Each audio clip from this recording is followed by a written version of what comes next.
Okay, so the latter part po of the discussion is the local stability. So this will be the topic for this lecture discussion. So I'll be defining what local stability is. Ano po? So here says when an actually loaded member becomes unstable overall or no local buckling, it buckles one of these three ways.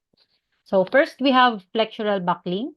So yung na-discuss po natin before this topic, nakaka-experience po siya ng tinatawag natin na flexure buckling. That's why we have uh, two or we are considering two axes when we are solving for the slenderness ratio. We have the slenderness ratio for your x and then slenderness ratio for your y kasi we try to identify what what is the possible buckling that would likely happen first. So itong first figure, this is for the major axis or the x-axis. So ganyan po yung mangyayaring bending. Kapag yung y-axis naman po yung mag-prevail, ganito naman yung mangyayaring buckling sa y-axis. Ano po? Kaya 'di ba, as I've mentioned, you need to compute for the slenderness ratio of the x and y, and whichever provides us with the largest value, ibig sabihin, yun yung mauunang mag-buckle. So doon natin siya i-design. Doon natin i-compute yung critical buckling stress. Ano po? So ito yung flexural buckling. So again, dito po, yung na-discuss natin previously is under flexural buckling stress. We also have what we call your torsional buckling and then the flexural torsional buckling. So ito naman pong flexural buckling, usually yung design na ginagawa natin. Ano po? So ano ba yung no local buckling na kino-consider? So ito yung local stability. If the elements of the cross sections are thin, local buckling occurs. So the strength corresponding to any buckling mode cannot be developed. So ibig sabihin po, yung flexural buckling stress kasi the flexural buckling failure, we are assuming po na yung entire cross section will most likely experience buckling as a whole. So ibig sabihin yung entire cross section ko yung magbabuckle. Kapag po may local buckling na nangyari, ibig sabihin, kapag too thin yung isa sa mga element ko, mauuna po siyang mag-buckle bago mag-buckle yung entire section.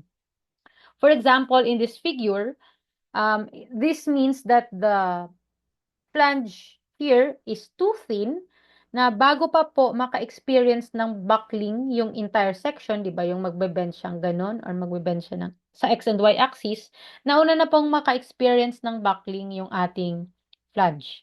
Ano po? So, the strength correspond to any buckling cannot be developed. Ano nga po, hindi na natin siya na-design na magbabuckle yung entire section kasi nga, nauna na pong maka-experience ng local buckling yung ating isa sa mga elements. Ano po? Then this is another example of a flange that is too thin or slender where it may experience local buckling. So two categories po pala yan. We have the global stability or local stability. Global stability is yung entire cross section will experience stress all throughout or uniformly. While local stability is if there's a member or an element that is too thin na magkaka-experience siya ng local buckling. So before we go with the discussion of the code conditions, I have to define first the stiffened and unstiffened elements of a cross-section kasi ito yung two major category when we try to solve slender elements. So una po, meron tayong stiffened elements of cross-section. So anong ibig sabihin niya? So as can be seen here sa figure, yan pong may mga dash. No? These are what we call your stiffened elements. And ito naman pong sa baba are your unstiffened. So, ang definition po ng stiffened elements is kapag yung end member ng element tulad nito, ayan, yung end member ng element is connected to another member, stiffened po ang tawag dyan. Connected siya sa another element. That is a stiffened member. Kapag naman po, yung element is not connected or yung end niya is not connected to another element, unstiffened siya. Tulad nito. Not connected to an element that is unstiffened. This is also an unstiffened member. Unstiffened, unstiffened, unstiffened. Ano po? So, yun yung major difference ng dalawa. Pag stiffened po, connected yung end members ng element sa another element. Kapag unstiffened, hindi po siya connected. Example po ng unstiffened element is ito, kunyari, ay ang ating T section is unstiffened element. Example naman ng member na nakaka-experience ng stiffened and unstiffened is, for example, this is unstiffened, yung kanyang flange, pero yung kanyang web is stiffened. Ano po? So yan, that is how you identify if stiffened ba yung element or not. So here's another definition. So a flexural buckling is an overall buckling of a compression member. When the element or member of the section is so thin or slender, a local buckling occurs. Thus, a flexural strength cannot be developed since the section is no longer fully effective due to local buckling. So, ayun na nga po, as I've mentioned earlier, yung flexural buckling considerations natin, if meron tayong element na thin or slender, hindi na po possible maka-experience ng flexural buckling because a portion of the section already experienced local buckling. So, sabi dito, this instability in the element of the member must be avoided. Otherwise, the flexural buckling strength must be reduced. So as much as possible, we want to avoid any local buckling. But if the member or the member that we need to use has a slender element or a thin element, no? So ang kailangan po natin gawin is i-reduce natin yung flexural buckling strength. Kasi nga, para hindi siya maka-experience ng local buckling, yung original designed flexural buckling strength natin should be reduced. So, limiting values of width to thickness ratio are given in NECP 2015, Chapter 5, Section 502, Table 502.4.2, or Table B4.1 in AISC. So, I want you to get your lecture manuals, and then look at the table there. Para makasunod kayo.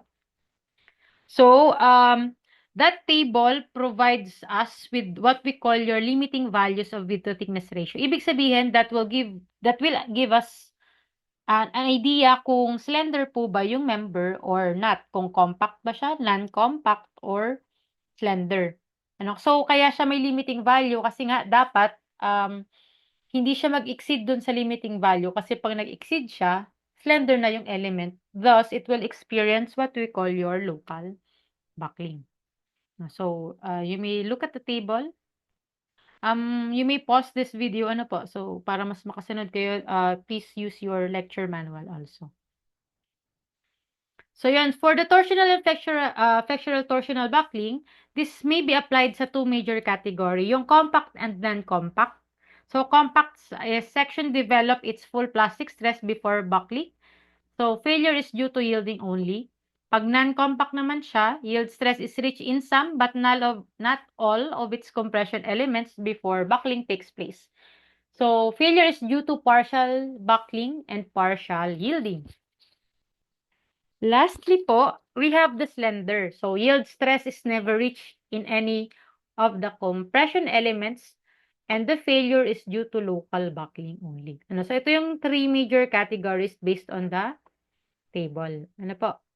So, here now is section 505.7 or members with slender elements.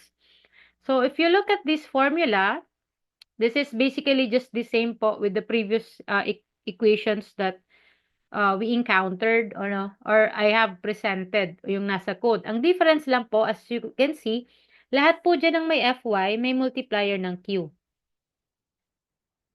So, ano yung ibig sabihin ng Q? Q po kasi yung gagamitin natin, di ba na-define ko earlier, kapag magkaka-experience siya ng local buckling, kailangan nating i-reduce yung value ng flexural strength. That's why, need nating i-compute yung value ng Q para ma-reduce natin yung ating available stress. No, so, of course, ang value ng Q, definitely that is less than 1, no, para ma-reduce natin yung Fy kapag nagsasolve o pag meron tayong slender element. Kaya po, nandito, for members with compact and non-compact sections, the value of Q is 1 kasi wala ka namang slender element. So, you don't need to reduce the value of your Fy. Pero kapag meron siyang slender element, the equation for Q is Qs times Qa or magkakaroon po siya ng value. So, define natin, ano ba yung Qs and Qa? Sabi dyan, for cross-sections composed of only unstiffened slender elements, anong example ng unstiffened slender elements? Kunyari, meron kang T sections, yan, lahat yan unstiffened, ano po? 1, 2, 3. Unstiffened yung ating elements. Ang QA mo daw po is equal to 1. So, ang value ng Q ko is QS. Kapag naman daw po for cross-section composed of, only stiffened slender elements, example lang, stiffened elements lang is rectangle shape. Pag rectangle shape, lahat ng element mo is connected. So, that is a stiffened element. Ang value naman daw po ng QS ko is 1. So, ang value ng Q ko is QA. Lastly, for cross-sections composed of both stiffened and unstiffened elements, your Q is QS and QA. Ano naman again yung example niyan? That is your I section. So, for example, kung ang i-consider ko po is unstiffened element or yung flange, ang isosolve ko is your QS. Kapag stiffened element naman, or yung aking web, kasi stiffened siya, that is QA. QA for your stiffened, QS for unstiffened. Ano po? So, for the values of QA and QS, we have here section 505.7.1 for QS or with unstiffened elements. So, meron tayong item 1, 2, 3. So, flange angles and plates projecting from rolled columns. Ang 2, ang difference lang yan sa 1, this is built up. Ano nga yung rolled? Rolled section is yung may mga fillet, yung fabricated na yung kanyang section. So, buo talaga siyang ganyan. For built up, kunyari, nag-combine tayo ng 3 plates. Wineld natin together, binolt together. This is the built up. Ano po?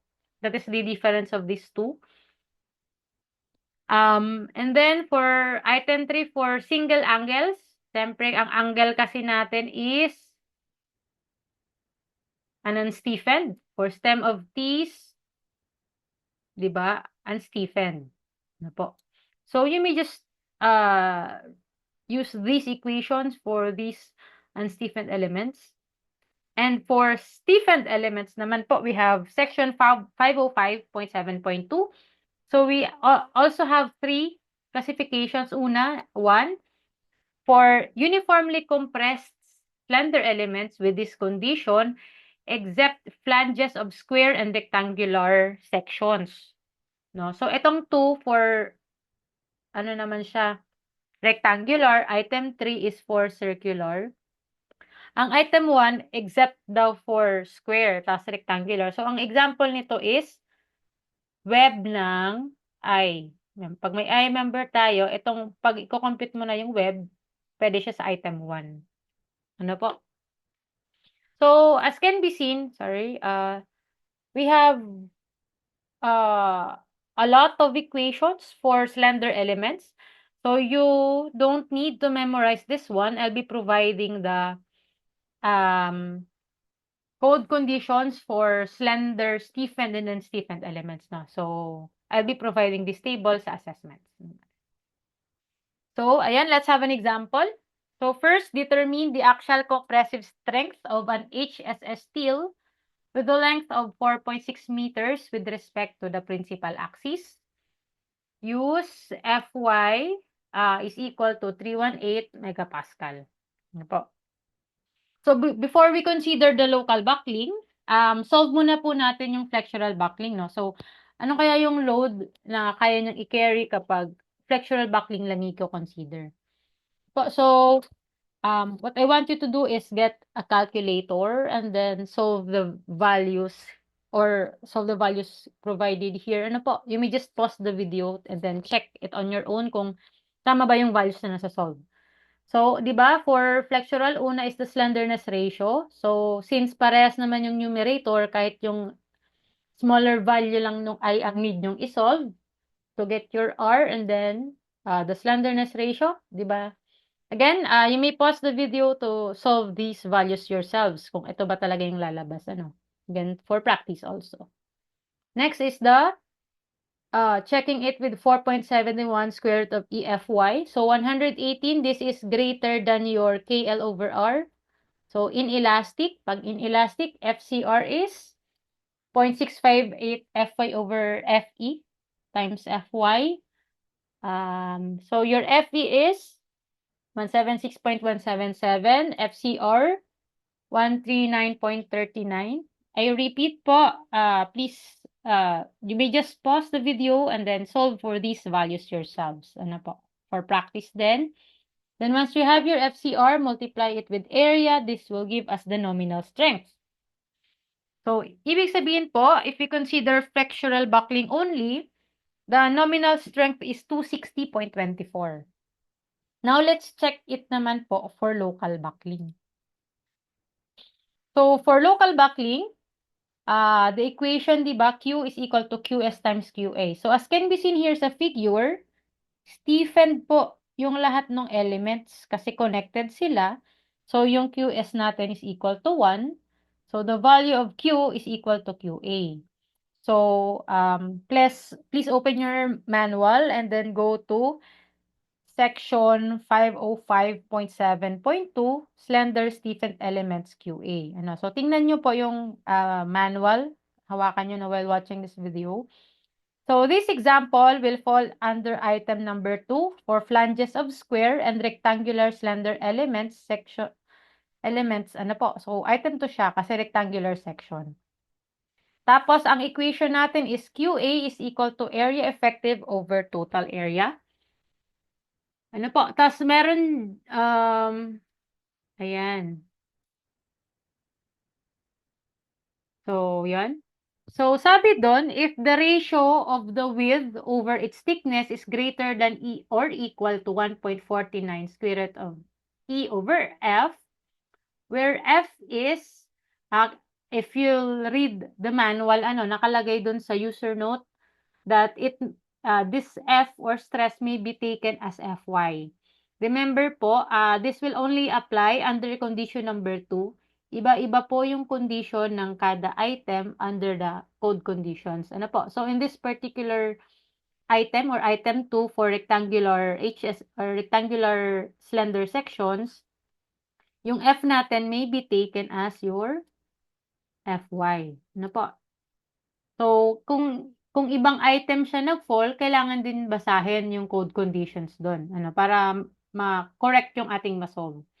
So, sabi dyan, yung B over T daw should be greater than or equal to 1.49. So, ano yung need natin gawin? So, first thing that we need to do is we need to check the width to thickness ratio nitong 4 na element.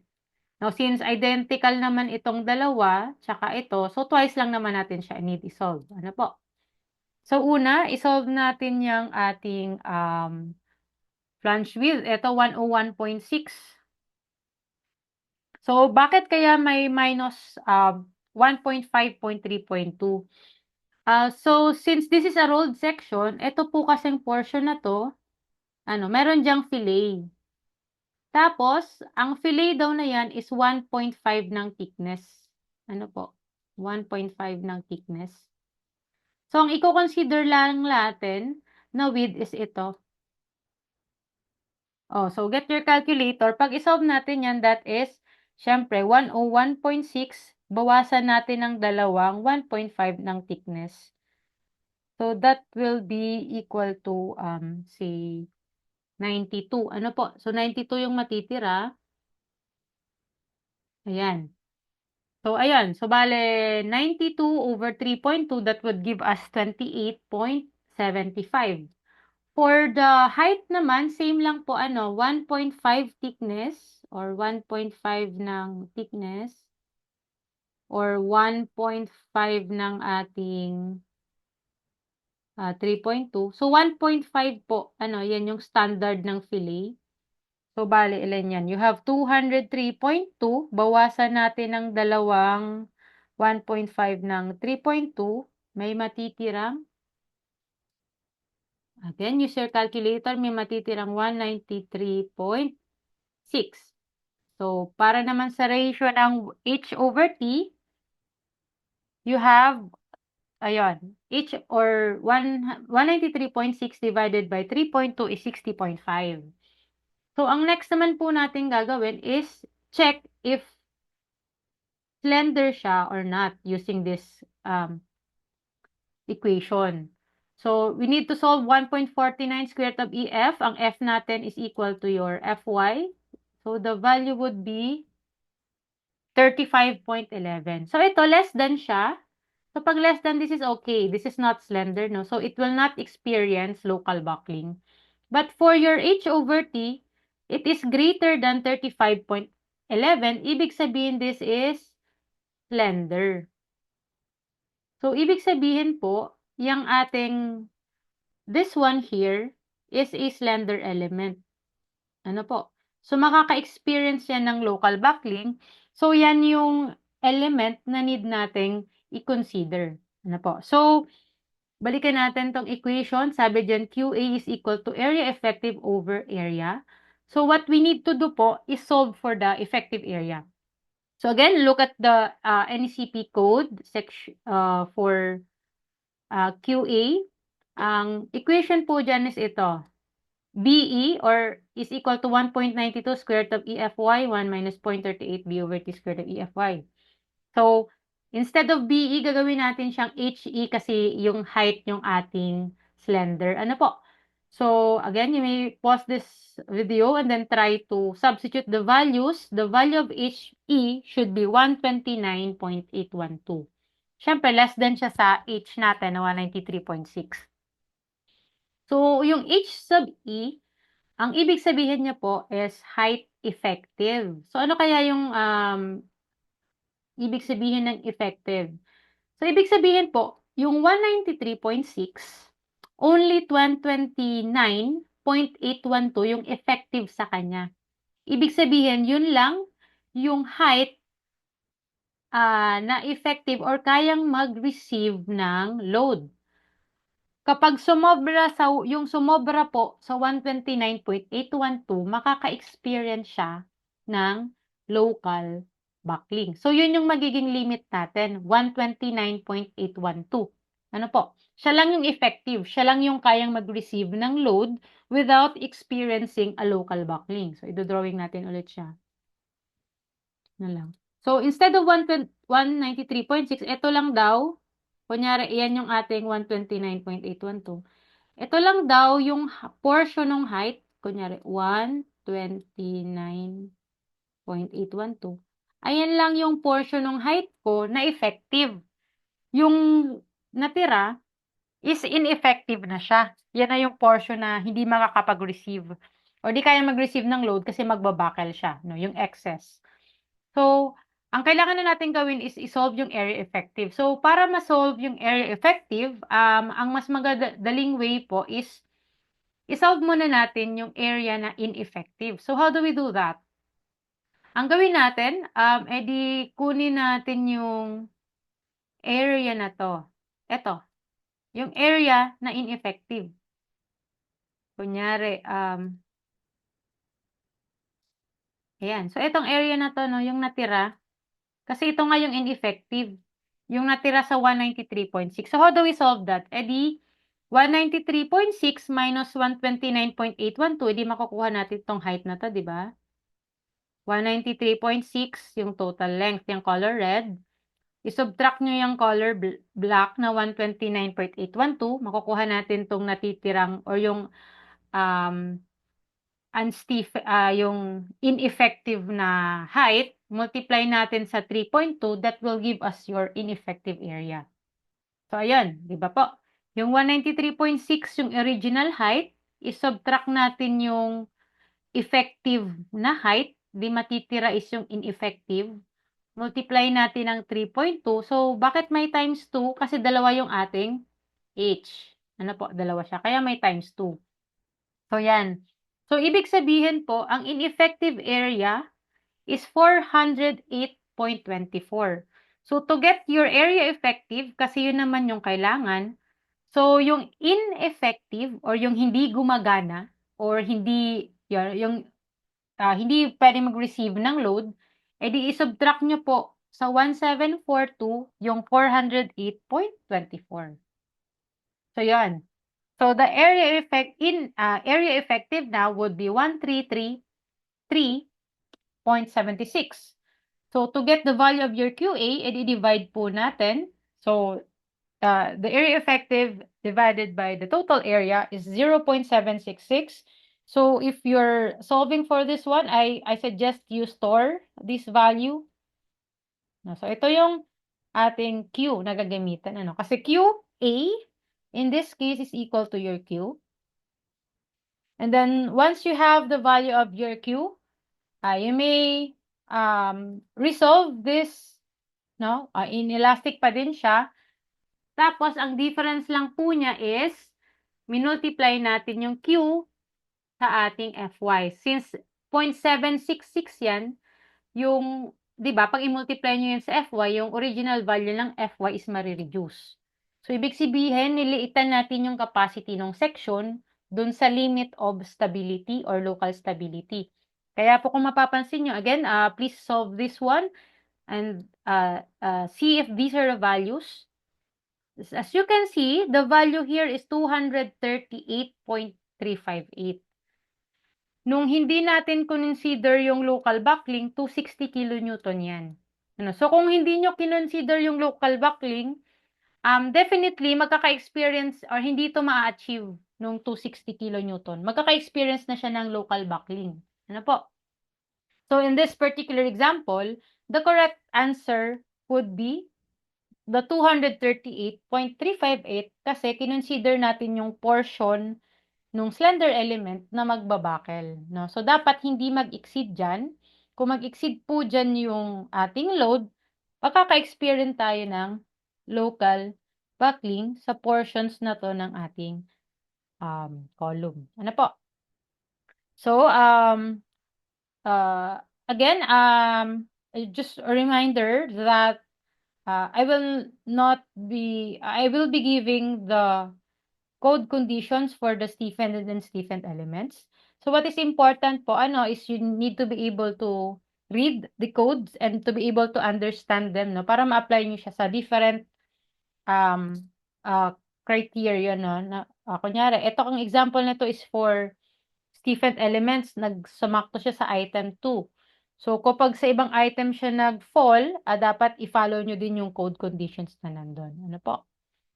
So, yun. So, this is the nominal strength. So, if in case you are asked for the design strength, you may multiply it with phi. Kapag allowable strength, you may divide it with your omega. So, this concludes the lecture discussion for local stability.